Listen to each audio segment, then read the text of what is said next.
Good morning, everybody. Welcome to another episode of Community Connection. We call it Community Connection because we're connecting the community to the need, to the big vision that we have here at Patrick Henry Family Services. But before we get started with our guests, it's our custom to check in with America's favorite Gen Zer, the baby boomers ambassador to Gen Z, Taylor the Melvinator. Good morning, Taylor. Good morning. Any words of wisdom Oh gosh. from Miss Gen Z? Learning from today's mistake, if you wake up before your alarm, get out of bed. There you go. I think we're seeing improvement. Thank you. Thank you. Good job. We're so proud of you. Thank you. And you can tell that it's a Gen Zer saying that because when you're 60, you wake up at 3. And you can't get out of bed. You have to just lay there because you know you'll be exhausted. So That's true. That's good advice for It is very good advice. Gen Z, I guess. So, good morning, Claudia. Glad to have you morning, back in the Robert J. Day. studio. Yeah, thank you. So, I know you're excited to introduce our two guests for a number of reasons. So, why don't you do that? So today we're excited to have John Baston and Rusty Goodwin from Midstate Group with us today. Both of them are interesting characters. And there is a lot of things that I will not say about either one of them, but they have become friends of mine. And I've met their wives, they've met my husband, and also they have done a lot of cool things in partnership with Patrick Henry Family Services. So we're interested That's to right. meet them. So the right. first thing we're going to do is have each of you guys introduce yourselves and tell you why what we do with Vision 30 and Patrick Henry matters to you. So who wants to start? You probably better start, Rusty, otherwise you might not get much in. Well, I am Rusty Goodwin, and I've been scrambling my brain trying to remember what chapter, and I can't. But in Psalm, it starts off introducing God, the Holy God, as Father to the fatherless and defender of the widows. And what a beautiful picture of what God wants us to be because He made us in His image, right? That's right. So, and many times throughout Scripture, that's a couple of things He really cares about, right? Is take care of the widows and the orphans. So, Yeah. because we're made in His image, that needs to be important to us too. And when I see the work that you guys do, it's incredible. And I know we'll talk about the care portal eventually during this talk, but the reason it matters to somebody like me, my mom's not a widow, and my dad's still alive, but they're both older, and I care for them. They live in my home, and most of my free time is spent caring for them. But Care Portal gives me a way. I don't have the time to drive out and meet teens, but I have a checkbook, and I have a way that I can fund things, even though my current circumstance doesn't allow me to go out and do physical ministry. I can do fiscal ministry. Fiscal, There that's you Right. go. So Fiscal it was a ministry. good, when you first introduced me to it, Claudia, the light bulb went off for me. It was like, hey, this is a way that I can help, even though my life right now doesn't really allow me much to get out there and do ministry. So That's good. that's what kind of attracted me to the whole thing. No, Rusty, I've always been fascinated. All the major religions have an orphan ethic. So there's something universal about that. Anybody searching for anything, any higher kind of meaning, any deeper kind of life, there's this call to take care of orphans. I just find it fascinating. But you're right. For Christians, it ties to the fatherhood of God.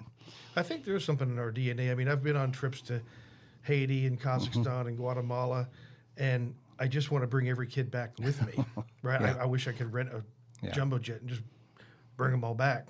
I mean, there's something inherent in ethic that doesn't want to see a child suffer. No, you're right. So I agree. good. I agree with you. Good. So tell us what you do, kind of what you do at Midstate. We joked about this before. I'm an expert in compliance, so it's a real super interesting. Boring. But I'm on the fun side of that. On the fun side of I compliance. am, because we have, you've got your IT and your tech people here, and you've got your HR people here who have to put all these rules and regulations in place. I come alongside and try to help all these people get their humans to cooperate. right? Because compliance doesn't do any good if people like Claudia won't obey the rules.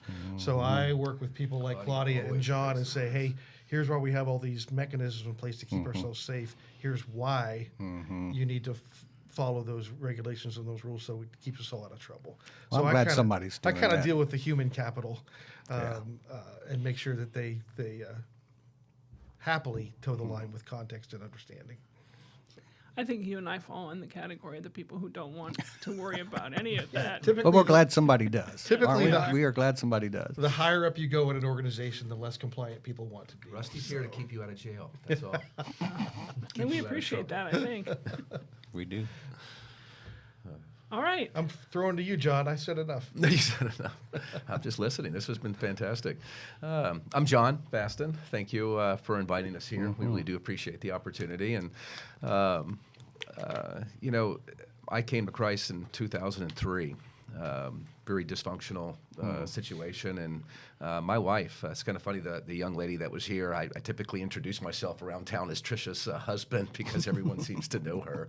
And because of her, I was led to Christ in 2003.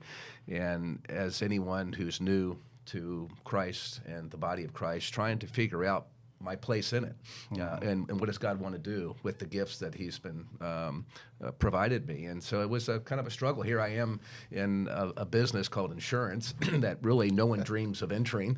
And you think compliance is boring. I know. It's like I'm sitting here drooling. I want to be Rusty, not considered the insurance guy. And so I'm third generation insurance. I love this new found freedom that I found, and didn't know where my place was. And so I was in insurance. You know, the joke is, who's worse, a car salesman, a personal injury lawyer, or an insurance salesman? And so we don't have a great reputation amongst. And so I like Seth Godin. He talks about being purple, and really insurance agents are brown cows. There's one on every corner, and they all seem to be transactional, and no one seems to really see any value in them. But if you're in the insurance business and you've seen a family be devastated by a fire or a major accident or health event, you know that we've provided a very important service, and it's very emotional. And so there's this tugging of how do we take something that is important and show value to the rest of the world. So we got into something we call Beyond Insurance. We wanted to be more diagnostic and consultative because we found that our best customers were the ones that we never saw. You know, they were the most profitable because we never saw them. They didn't have any problems. And so they were the ones that we were making the most money off of. But the customers that had all the problems, we would try to send them away because we couldn't help them. They were getting canceled. They were having claims, and we didn't have a solution for them. But here was all this money. And so we changed about 20 years ago. We said, hey, we get all this money from our, and insurance agents make a ton of money. And so we took this idea that we wanted to go beyond insurance and provide services that had deep meaning for individuals and families and businesses, to give them HR services, safety services, leadership services, wellness services. And out of this came the idea of, you know, how do we help companies be more engaged, have a better corporate culture, and this idea of how do we go in there and really help the very essence of what employees are all about. And what I found out is because of Christ, we were made in His image. We were made to serve. He showed us, He came and showed us the way. Yeah. He lived out Torah, Tanakh, in the most perfect way possible, and that was to serve everyone. That's why the most important commandment after love God with all your heart, might, and soul is to love thy neighbor as yourself. And how is that expressed? Well, we found that every employer, business owners like myself, we were trying to build a company, but we sometimes forget about corporate culture and how important that is, and how if our employees are not thriving and living life to the fullest, then our company's not going to thrive. And so we know that God made us to serve. And so we started this idea with Claudia of how do we take the care portal, the very needs of our community, because our employees want to respond. They just don't know how to. They have And they don't know what the needs are. they have a DNA that says, I want to help, but they don't know how.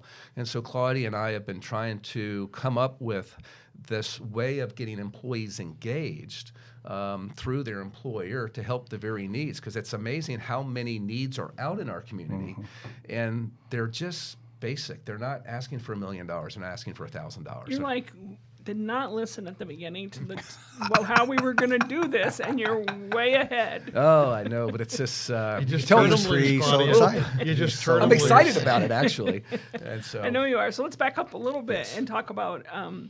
So you guys were one of your clients, right? That's what you would call us, clients. Yeah, I would say so. Well, And how long but is more that? than Partner. cli- I'd I like to think say we're more partner. than clients because there has been a Partner. deeper relationship, and I think we've gotten better as an organization because of our partnership and our relationship with you guys. We're going through Open Enrollment right now. You guys help shepherd us through that, but you've also helped solve HR issues, and you've walked with us through some difficult times. So I don't feel like a client as much as a partner with you But guys. that's the beauty of it, see, because when you're in this kind of a business, so many times you're only viewed as a commodity until they need to file a claim. And then it's the worst possible time to be seen as valuable, right? Exactly, We yeah. we want to be valuable to you Before. all the way through. Well, be proactive. And then guess what happens when we are speaking to your culture and to your organization? We greatly reduce the chance that you ever will have to file a claim, right? So we're actually helping you never have to use the same thing we just sold You just sold but it, that's yes. that's how you stay healthier as an organization. Makes sense. Yeah. So how long have you guys been doing our insurance? Do you know? I don't know, 8 years maybe? I don't know. It's been a while. I've been here about 8 right. years at least I when I believe was so. here. So we've been It's been a while. we've been together a long time. Yeah, we And have. so you guys have taken it a step further, even before the Care Portal conversation, with financial donations to us. And so one of the things that happened recently was we had the Impact event, and you guys were some kind of sponsor of that. I don't know, there was levels. I can't remember which level you were at, but you were there, right, John? You were there. Yes, ma'am. So tell us a little bit about your perspective that night, and then we're going to show the video that kind of encapsulates that.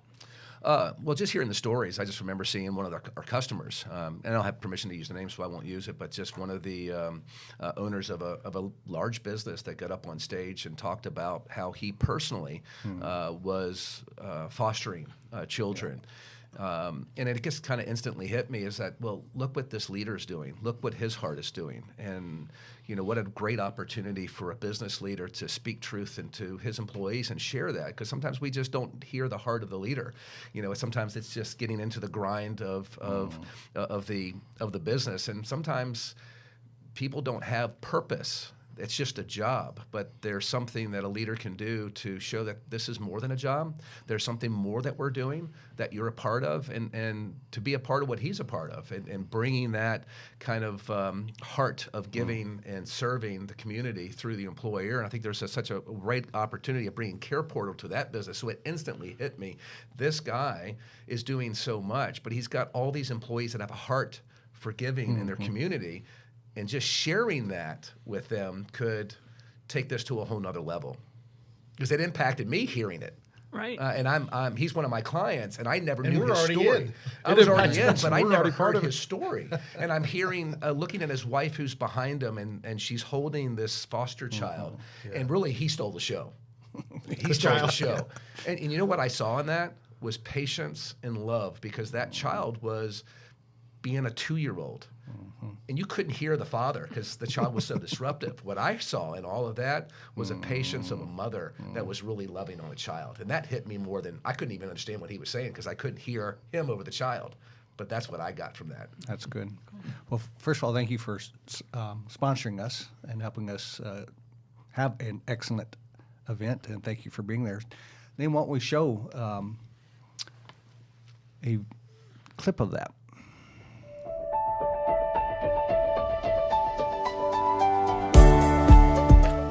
Welcome everyone here tonight. Such a special event, such a beautiful mission, and something that has brought all of us together to be able to acknowledge that this work is admirable and in need of further support.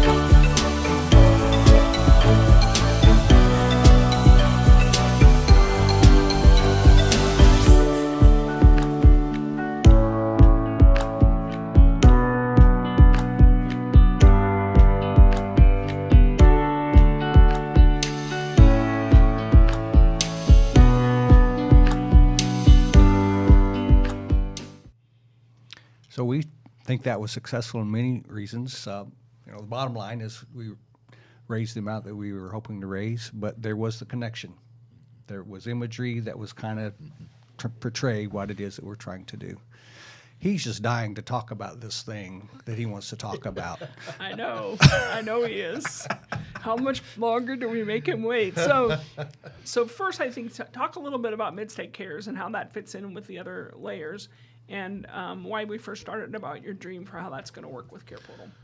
Well, we have an amazing team at Midstate with Ronnie Smith, Rusty Goodwin, and others that just have a heart for nonprofits. Rusty came from a nonprofit here in town, and we have so many clients that are nonprofits. We started talking about the idea of there's all these customers that would give us money for Backpack for Kids, for Big Brothers Big Sisters, and other nonprofits in town that we would try to help support. And we would ask our clients to help. And they would give us money, not asking for a tax credit or deduction, but we found that maybe with Rusty's experience with nonprofits, that we just create our own, even though they weren't asking for a deduction. And we thought, hey, well, let's make this official. Let's put our hearts together and create something that maybe over time could give another arm to helping the community. 100% of the proceeds go to a nonprofit like Patrick Henry. Freedom 424 is one. There's actually, most of the people that we support are in the Vision 30. We didn't know about Vision 30 at the time that we did this. It just so happened that the ones that we chose were already in it. So when we partnered with Patrick Henry, it was a perfect fit, so to speak. And so we just created a nonprofit to make it more official of what we were already doing, and getting support from all of our amazing clients. And now we have another reason for them to help, even though that wasn't a reason to begin with. Now they can use it as a tax deduction. And so the first thing that you guys did was sponsor Care Portal with so $2,500 a year allows somebody to be a sponsor for county, city. In fact, your year's up, so I should probably be asking you for the year too. But That's anyway, why we're here. That's why we got invited. Did you bring the checkbook? Actually, that didn't even cross my mind till right now. And then I thought, wow, I haven't even reminded him. You know, the people in my office don't give me a checkbook. I bet I know why. My business partners don't do that. They know better. So you did that, and then we started talking about what it would look like for you to be a community champion. And so a community champion is somebody in the community, a business or a nonprofit, anybody who has a staff that wants to act similar to a church in meeting the actual needs one-on-one. And they have an opportunity to do that by funding them or by cooperating with the church to actually deliver the need. And so when the guys heard about this, they were like, this is what Midstate Cares, it's a great tool we can use. So tell us a little bit more about that. Just about us wanting to partner and go to the next level? Yeah, just whatever you were starting to say back before you were supposed to say it. Before you got chastised. Well, to me, dealing with children is a very easy thing to be a part of. My wife has been part of a leadership team of, or at least helping the leaders of Celebrate Recovery for years. People with hurts, habits, and hang-ups. But these are adults. There's a landing for kids. But, for me, it's always been about the kids. Big Brothers Big Sisters has been a wonderful organization dealing with Freedom 424 and Joe Cover over there, dealing with kids. I think everyone has a heart for children. Yeah. And for me, if I was going to work with our team at Midstate and really partnering with an organization, it really, for me, it was easy to go out into businesses and talk about kids than maybe adults. And so it was a perfect fit in that sense. And so I think the Care Portal really made it easy. When I was introduced to it for the first time by Claudia, business leaders want data.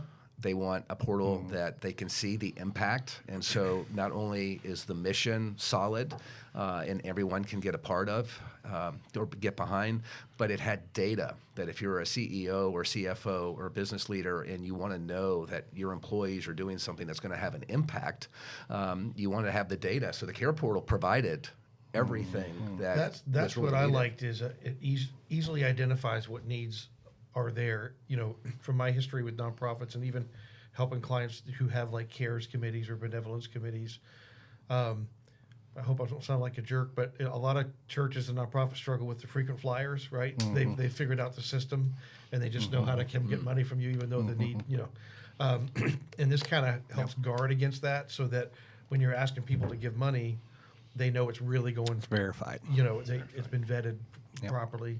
Makes me sound like a jerk saying that, but it happens. No, it's a real big problem, and that's what I loved about the Care Portal. You're getting DSS. We just looked at one this morning, and it's a need for a family. I think it's a grandmother that now has children. And how do you know that this is real? Well, it's vetted by DSS, or it's vetted by a local church. It's vetted by a local organization that really is on the ground, on the front lines, and they know for sure this is the need, and I can feel confident that the resources and efforts and energy and love we're putting into it is going to the right people. Well, and it expands the universe of needs that can be met.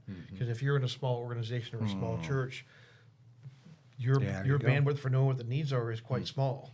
Well, now you can look anywhere you choose, and a lot of times you have money or solutions sitting here with no problems to solve. And now it connects those much That's an easier. excellent way to say that. And it makes the CARES committees or the benevolence fund or committees much more effective, because they actually can identify real needs very quickly. So we have talked about your vision for getting your clients or your companies that you work with into the Care Portal. So you want to talk a little bit about what you're doing with that? Well, right now it's more of this is a concept, and we're bringing you in and get the opportunity to sharing this. We're trying to do it at Midstate now to start this out, to work out the kinks, the policies, procedures, and how to do this. But our goal is, again, if we're really truly made in God's image, and He has shown us the way through serving and how to do that. And we have a heart, it's built in us to serve others. Well, what would this look like? Well, if you're an employer, we all have a goal to obviously, be successful, but we can't be successful unless our employees are successful and they are growing and they are thriving. And so there's all kinds of pressures around us to get our employees engaged and involved. And we started with safety committees. There's all kinds of evidence that shows that safety committees actually help with the corporate culture of an organization. Safety committees can help lower costs and improve the corporate culture. Well, I started going to CB Fleet years ago, and I realized not only do they have a safety committee, not only do they have a wellness committee, but they had a CARES committee. The best run organizations have committees that truly get their employees engaged, and I loved what they did for their CARES committee, because everyone can get behind a CARES committee. You're going to get a lot of groans from safety and maybe a lot of groans from wellness, but everyone can get engaged for a CARES committee, so giving to the community. And look what this does. It gets everyone together from various departments that usually don't work together for a common purpose, for a common goal to help their community. And it gets them more engaged in what they do, That's more beautiful. willing to come to work, less Well, and absenteeism. engagement at any level. Yeah. Any level. Read Gallup, read Predictive Index, we were talked about the Wiley and the DISC and all these. Engagement at any level on even a couple matters improves every aspect of an organization. So if we know that's true, because John talked about making data-driven decisions at the C-suite level, right? If you can show them data, hey, engagement is going to help your culture, but then also if you get them engaged in this, you can help your community. Now it's Win-win. it's a double win. Yeah. You know, and so it just presenting it in that way helps it make sense. It gives it context.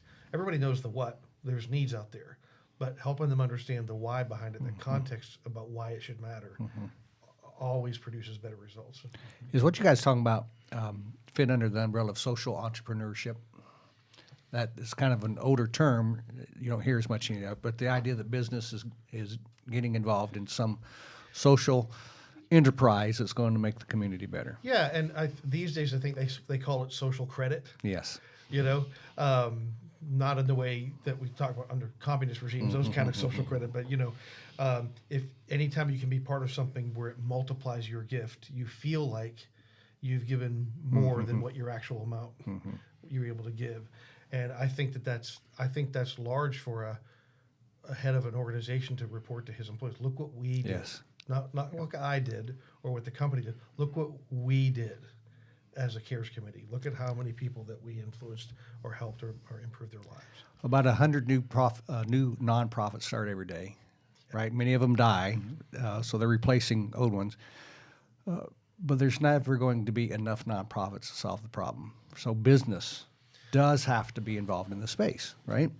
And so I love the fact that you guys are leading out that way. Well, they have so many resources. I mean, look at a company that has 100 employees and looking at just the needs of the Care Portal. If we just had one company meet one need a month, and all companies banded together to meet one need a month, our community would really be that much more safe and secure, and more importantly, that we'd have thriving families, which is the whole goal of Vision 30. Exactly. That's beautiful. We're not talking about a lot. We're just talking about one need per business per month. Right. You would be able to meet all of them if we got there, right? And that would be really cool. And what you said about children, the statistic is that 98% of everyone in our country believes that it's a good thing to help vulnerable children. And you don't want to meet the 2% that don't, right? You don't want to meet those people. But it's something that I talk about this all the time, how we have all these issues that we don't agree on, right? Almost any issue you bring up, we're dichotomized and polarized, and so you bring up anything, and it's an opportunity for a disagreement to start. And we won't even go to that, what social media has done with that, and all these wars that are happening there. But this is a space where we can all come together, and when we're focusing on that, being the hands and feet of Jesus, to meet the needs of children, we don't have to argue about anything else because we can have that one heart to do that for these families and for him together. And it's a really sacred space because we're not doing what the rest of the world's doing, disagreeing about this or that. We're unified to make that happen. Yeah, and the misconception is that they just need money. Just looking on the Care Portal this morning, the requests, they're looking for a dresser. They're looking for a bed. You think about all the material things that we have in our garage or in our basement or in the shed. We're paying $500 a month for a storage unit for things they'll see once every 5 years. It's amazing. I heard just with all the various schools that we have in town and the kids that leave, how many beds are discarded, how many dressers are discarded after each year. You know, that dresser, that bed could go to a child in need. And a child without a bed can't stay in the house. There's all these requirements that Child Protective Services has, and if they don't have these needs, a child could be removed from a household. So a bed is a simple thing to all of us that we all take for granted, and we throw it away and we discard it as trash, but that could be the one thing that unites a family and keeps a family together. But that bed is an invitation for a relationship. It really is. That's right. That's got to be the next level, doesn't it, Claudia? Yeah, that's where we're taking it. That's where we're taking it. It's got to be meaningful relationships, right? Because people who just receive stuff, it may help a temporary need, but we're looking for long-term impact, right, on people's lives, and that only happens through relationship. It doesn't happen through a program. Yeah. And a nonprofit can only do so much. Yeah, there's It's only really so much money you have and only so much time you have. That's right. If you get low on money, you can't crank up the factory, make more products, hire more salespeople, and get more stuff in. But businesses can, and to come alongside and help. Yeah. I love the vision of this. So what's the next step? Well, if anybody is interested in being a champion, they can talk to us if they're interested in working with Midstate. If they already are working with Midstate and hadn't heard about this yet, they're going to help us recruit companies to do that. And so, as always, letting us know that you're ready, we will find ways to get you involved. So they need to contact Midstate Director, contact us Either if one. they're a business Either or way. individual who's interested in this, carrying out this vision. That would be powerful. All right, thank you, both of you guys. Interesting. I told you this go fast. It did. Is it already 10 o'clock? Wow. Yeah, No, it's so- 9:30. Didn't Hey, go that Didn't fast. go that fast. Okay. We'll see, while they keep talking, we'll say goodbye to you guys. We'll see you next Thursday on Community Connection. Nobody gets to choose their family. If a person is fortunate enough to be born into a healthy family, then life can be much like floating down a smooth, gentle river in the summertime. But an unhealthy family is like a dangerous river, filled with rocks, debris, and fast-moving water.